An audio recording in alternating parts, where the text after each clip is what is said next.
Seigneur, ta parole est grande, elle demeure à jamais. Ta parole est infaillible, rien ne peut la supprimer. Bienvenue à vous, chers spectateurs, ainsi qu'à tous nos spectateurs dans le monde entier, dans un nouvel épisode de notre émission d'études quotidiennes Toute la Bible. Nous sommes ravis que le Seigneur nous ait donné l'occasion d'étudier la Bible, la parole du Dieu vivant, alors que nous sommes dans le temps de la moisson, le temps de l'abondance de la parole de Dieu, de la vraie satiété. Dans cet épisode de l'émission, nous en sommes au chapitre 9 du livre des Proverbes, le troisième livre poétique de l'Ancien Testament. Permettez-moi tout d'abord d'accueillir nos invités, les serviteurs du Seigneur qui sont avec nous au studio. Le frère Faiz Fouad, bienvenue. Merci. Le frère Issam Khalil, bienvenue. Merci. Bienvenue aussi à nos invités, honorés de vous recevoir. Permettez-moi de lire quelques versets du chapitre 9 et de revenir avec une question à notre bien-aimé frère Issam. La sagesse a construit sa maison, elle a taillé ses 7 colonnes, elle a abattu son bétail, mélangé son vin et dressé sa table. Elle a envoyé ses servantes, elle crie sur le sommet des hauteurs de la ville. Qui manque d'expérience qu'il entre ici? Elle dit à ceux qui sont dépourvus de bon sens, venez manger de mon pain et boire du vin que j'ai mélangé. Abandonnez la naïveté et vous vivrez, avancez sur la voie de l'intelligence. Frère Issam, que pensez-vous de l'appel de la sagesse qui a construit sa maison, taillé ses colonnes et a envoyé ses servantes pour crier et appeler?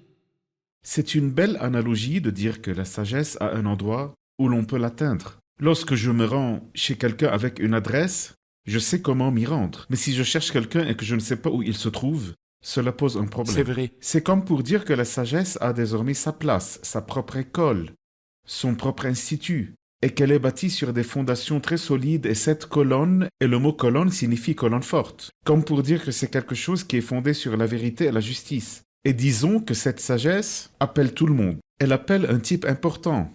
Un type qui me rassure et rassure tous les téléspectateurs que mon manque de compréhension et de connaissance de certaines choses ne m'empêchera jamais de connaître les choses de Dieu et de recevoir la sagesse qu'il veut bien me donner. Il dit, elle a abattu son bétail, elle a construit sa maison, elle a mélangé son vin, elle a envoyé ses servantes, elle crie, qui manque d'expérience, qu'il entre ici. Donc je dois reconnaître mon manque d'expérience. Voilà. Elle n'a pas dit aux sages de venir. Ceux qui se considèrent comme sages. C'est comme si Dieu voulait dire à chacun de nous, je suis prêt à te donner la sagesse. Dieu est prêt à donner la sagesse à ceux qui la demandent et il donne simplement et sans faire de reproches. Il est prêt quand l'un de nous avoue, je ne comprends pas Seigneur. J'étais idiot et je ne comprenais rien. Cependant, tu m'as empoigné la main droite, tu me conduiras par ton conseil puis tu me prendras dans la gloire. Elle crie au verset 6, « Abandonnez la naïveté ». Je m'attendais à ce que la suite soit abandonner la naïveté et gagner Parfait. la connaissance, gagner l'intelligence. Mais c'est abandonner la naïveté et vous vivrez, comme si la naïveté était synonyme de mort. Dites-nous ce que vous en pensez. C'est vrai dans la vie pratique car l'ignorance conduit à la mort. L'ignorance conduit à la maladie qui conduit à la mort. L'ignorance conduit à un comportement étrange. Ce comportement conduit à une situation difficile. C'est une réalité. Mais le plus important aussi, c'est que l'ignorance est ici l'opposé du commencement de la sagesse, qui est la crainte de Dieu. L'ignorance, c'est ignorer l'existence de Dieu. Le fou dit dans son cœur, il n'y a pas de Dieu. Il n'est pas forcément athée, mais il considère que Dieu n'existe pas. Tu n'existes pas, oui, c'est très bien. C'est donc le comble de l'ignorance. Cela équivaut donc à la mort elle-même. Retrouver l'intelligence, c'est connaître Dieu. Et connaître Dieu, encore une fois, c'est la vie. Alors je peux marcher sur la voie de l'intelligence. Parfait. Docteur Fayez, nous sommes toujours dans les versets 1 à 6. La sagesse qui a construit sa maison, a fondé son école, a envoyé celle qui appelle et invite à cette école. Que voyez-vous là? En fait, j'aime bien le mot « a construit sa maison », car la maison me rappelle celle que Salomon a construite dans l'Ancien Testament. Cette maison avait été construite avec des pierres taillées dans la montagne. Elle a été construite comme une maison spirituelle où l'on offrait des sacrifices et où l'homme pouvait s'approcher de la présence de Dieu. Mais quand j'applique ces mots dans le Nouveau Testament, à la lumière de la grâce, je vois que la sagesse a construit sa maison comme une image de la maison spirituelle, une habitation de Dieu en esprit faite de pierres vivantes. Vous voulez dire l'Église? Oui, l'Église. Est-ce qu'il y a Et, quelque chose dans la Bible qui dit que l'Église est la maison de Dieu? Or sa maison, Or, sa maison, c'est c'est nous. nous. Une maison spirituelle, une habitation de Dieu en esprit, faite de pierres vivantes. Je vois donc, comme le dit le frère Issam, que l'adresse est un lieu où toute âme peut venir. Et les réunions d'église, la réunion d'église. C'est pourquoi il dit « Elle a taillé ses 7 colonnes ». Il parle ici de l'effet de la sagesse sur les croyants. Les colonnes évoquent la beauté, quelque chose qui montre sa beauté. Et ceci n'est pas présent par nature chez les croyants. C'est pourquoi le mot « tailler » signifie « travail ». Cela demande un effort et une réponse de la part des croyants d'accepter les actions de la grâce. Les 7 colonnes sont la dépendance parfaite. La dépendance parfaite. Bien sûr, certains associent les 7 colonnes aux 7 attributs de la grâce dans Jacques 1. La sagesse d'en haut est pure, porteuse de paix, douce, conciliante, pleine de compassion et de bons fruits, elle est sans parti pris et sans hypocrisie. Cela fait référence aux 7 colonnes. Mais elle a aussi abattu son bétail et mélangé son vin. Le bétail, elle a abattu son bétail en référence au sacrifice du Christ. La sagesse dit à tous ceux qui ne connaissent pas le Christ est mort pour vous comme un sacrifice parfait et suffisant, qui n'a besoin ni de répétition ni d'ajout. Le vin est une image du sang du Christ et une image des joies offertes à tous ceux qui acceptent le Christ comme sauveur et rédempteur. Ils seront remplis des joies du Saint-Esprit. Elle a aussi dressé sa table. La table fait référence à un festin. Le festin de l'Évangile est dressé devant nous. Une table en face de nos adversaires et tous ceux qui viennent ont le droit de manger. Celui qui me mange, comme l'a dit le Christ, celui qui me mange vivra grâce à moi. Manger le Christ, c'est croire en sa personne. Elle a envoyé ses servantes est une image de la bonne nouvelle adressée à tous les êtres humains partout où ils se trouvent, de venir profiter de l'œuvre rédemptrice du Christ. Parfait, c'est très beau. Nous allons faire une pause puis prendre une question du public. Chers spectateurs, je vous retrouve après la pause et je vous encourage pendant la pause à nous envoyer vos questions ou demandes de renseignements aux adresses qui apparaîtront sur l'écran. Je vous retrouve après la pause. La parole de Dieu est la boussole qui vous maintient sur le bon chemin. C'est une école dont personne ne sort en disant « J'ai tout appris ». Au contraire, chaque jour où nous nous y plongeons, nous découvrons de nouvelles profondeurs et de nouveaux trésors et nous sommes remplis de sagesse car la parole de Dieu continue d'enseigner, de guider et de conseiller. Elle est l'expert, l'enseignant et le guide. Chers amis, que la parole de Dieu soit votre école de sagesse et d'intelligence.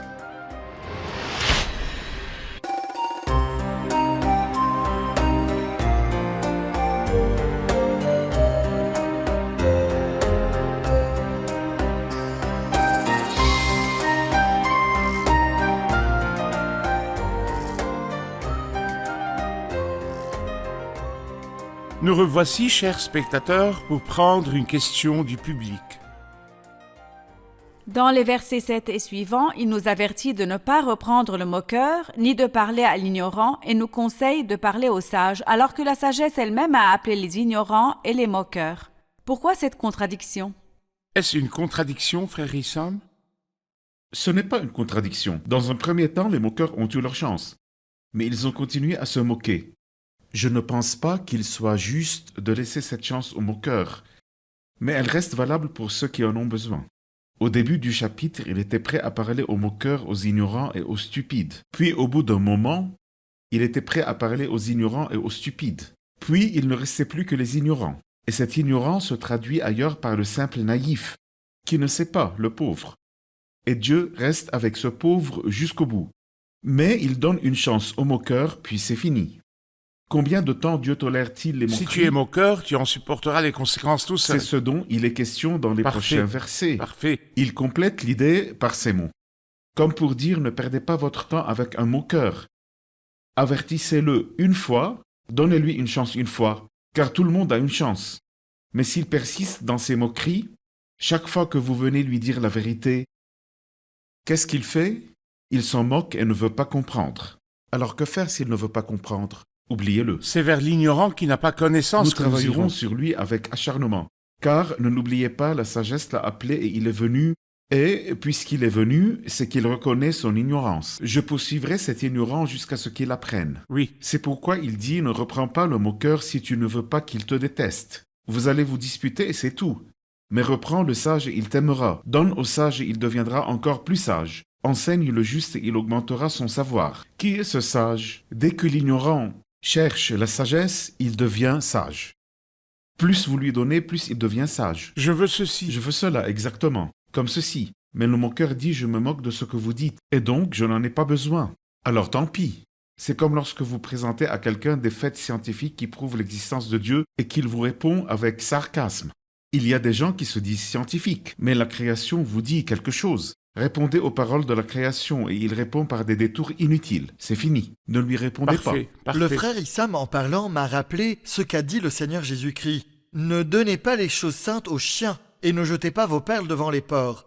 Je ne peux pas parler à quelqu'un qui se moque des choses sublimes sur la personne du Christ et sur l'œuvre du Christ. Tant qu'il se moque, non, je ne dois D'accord. pas lui parler. D'accord. Docteur Faez, verset 10. Le commencement de la sagesse, c'est la crainte de l'Éternel. La connaissance du Dieu saint, voilà en quoi consiste l'intelligence. Ce verset est répété au chapitre 1. Pourquoi cette répétition?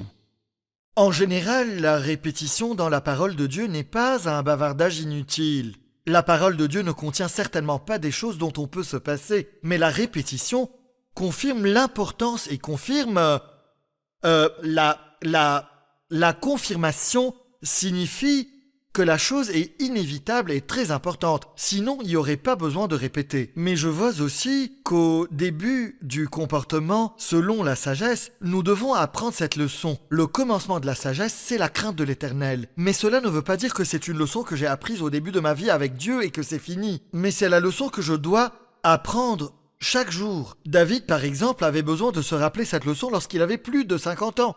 Que le commencement de la sagesse, c'est la crainte de l'Éternel.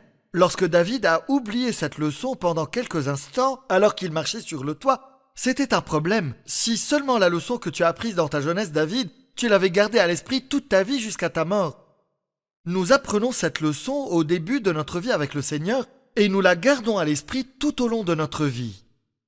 Parfait. Au chapitre 1, le fils était à l'intérieur de la maison et il avait besoin de cette instruction. Le commencement de la sagesse, c'est la crainte de l'Éternel. Au chapitre 9, le fils était à l'extérieur, peut-être dans la rue. Cet appel est également répété. Le commencement de la sagesse, c'est la crainte de l'Éternel. Ce pourrait être la leçon que nous devons enseigner à tous, à chaque étape, que ce soit à la maison, à l'université, sur la route ou au travail. Le commencement de la sagesse, c'est la crainte de l'Éternel. Frère Issam, versets 11 et 12. Oui, c'est grâce à moi que tes jours se multiplieront et que les années de ta vie augmenteront.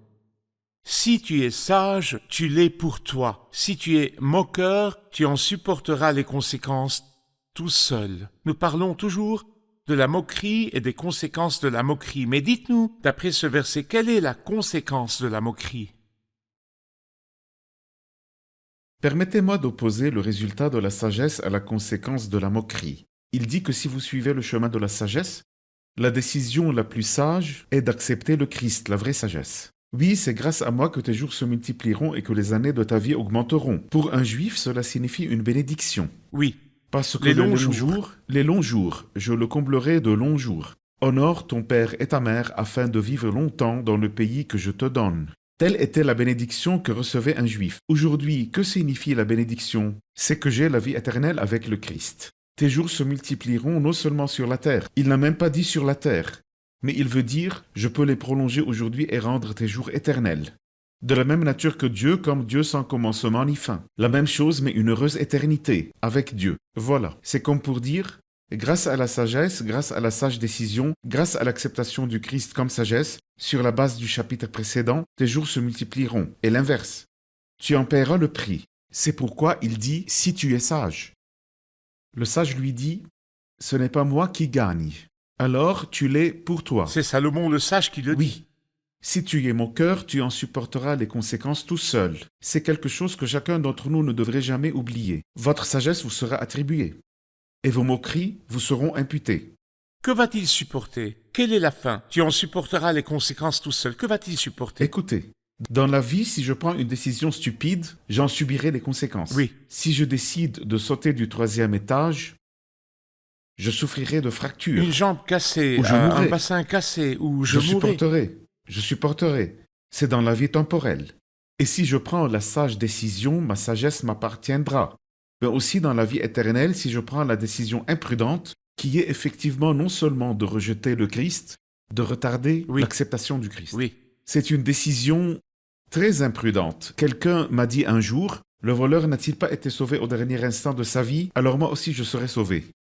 Mais vous pouvez fermer les yeux et ne plus vous réveiller. L'espoir est lié à la vie. À l'heure de la mort, il n'y a plus d'espoir. C'est Parfait. vrai. Nous allons faire une pause puis poursuivre notre étude. Chers spectateurs, je vous retrouve après la pause. Ne quittez pas.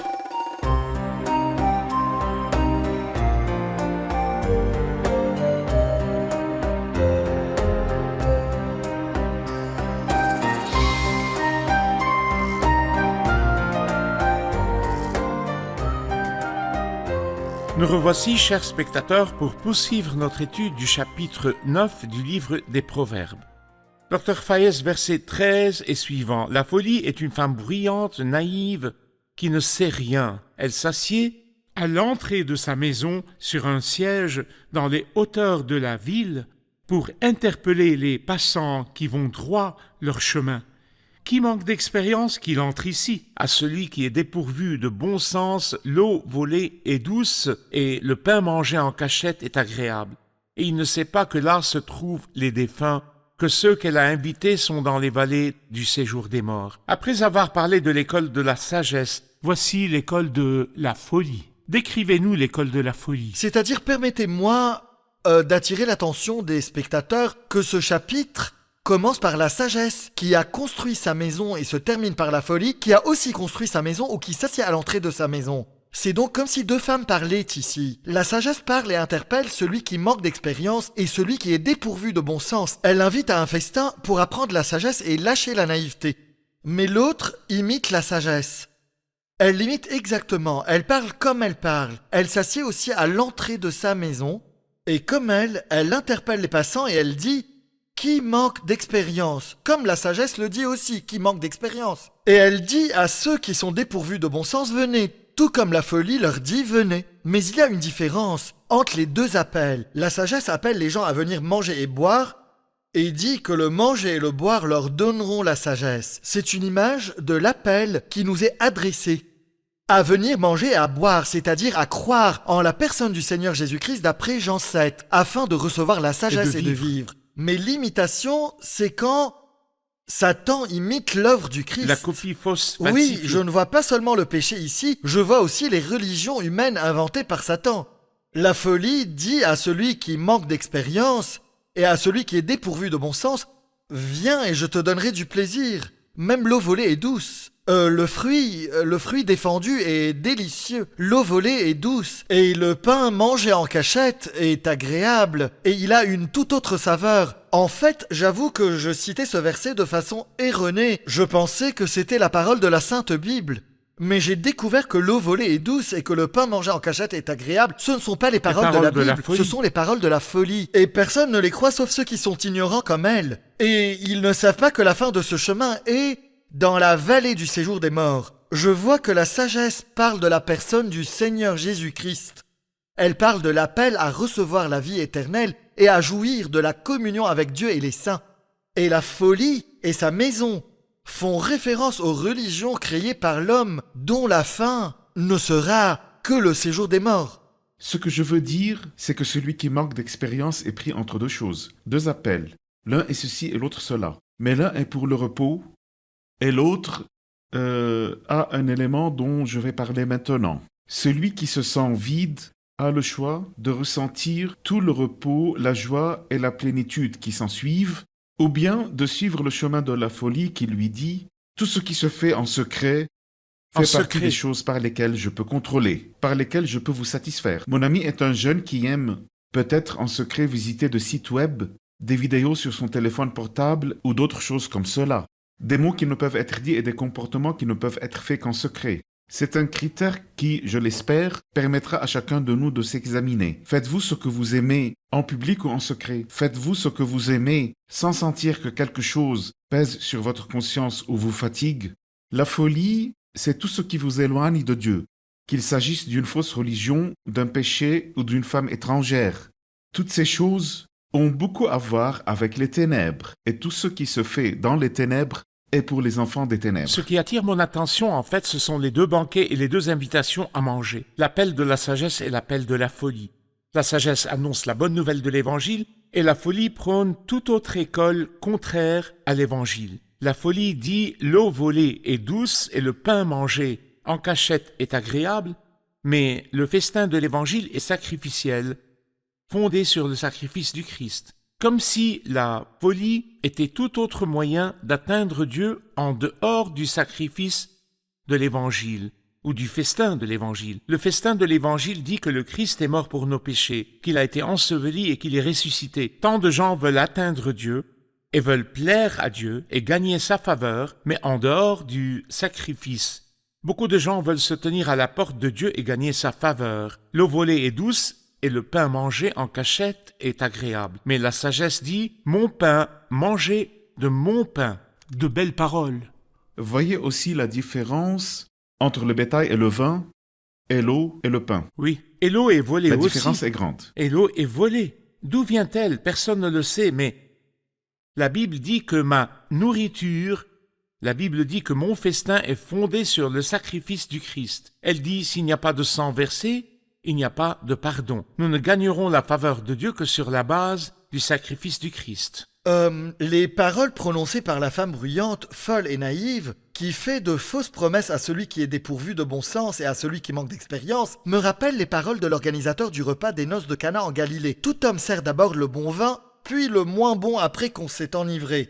Le péché peut donner un plaisir temporaire, mais jusqu'à ce qu'il s'enivre. Et quand il s'enivre du vin qui lui semble bon et lui donne du plaisir, le plaisir va se dissiper.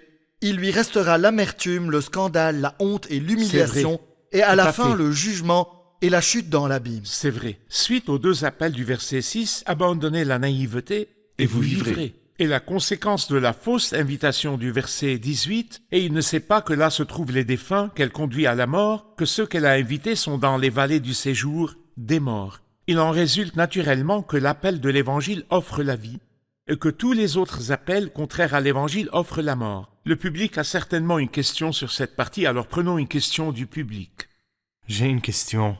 Allez-y. La sagesse s'acquiert-elle ou existe-t-il des personnes naturellement sages et des personnes ignorantes?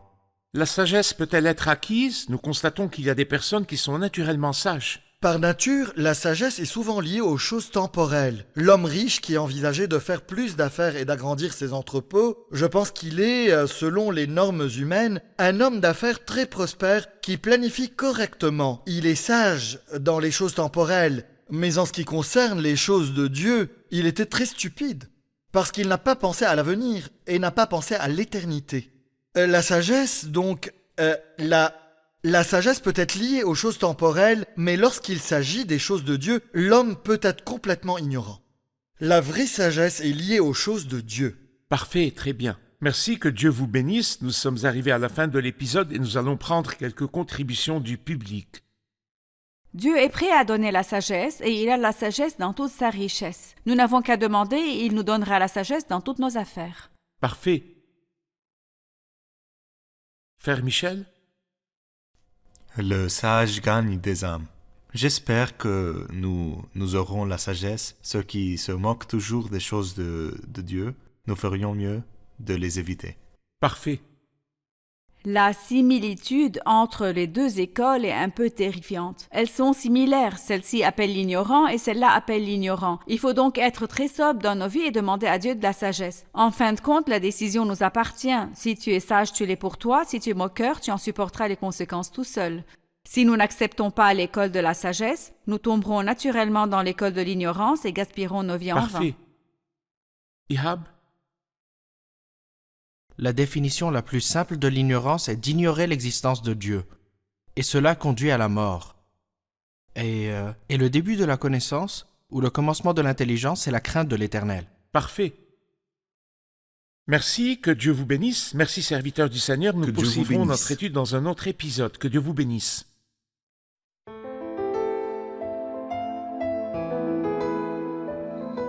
Seigneur, ta parole est grande, elle demeure à jamais.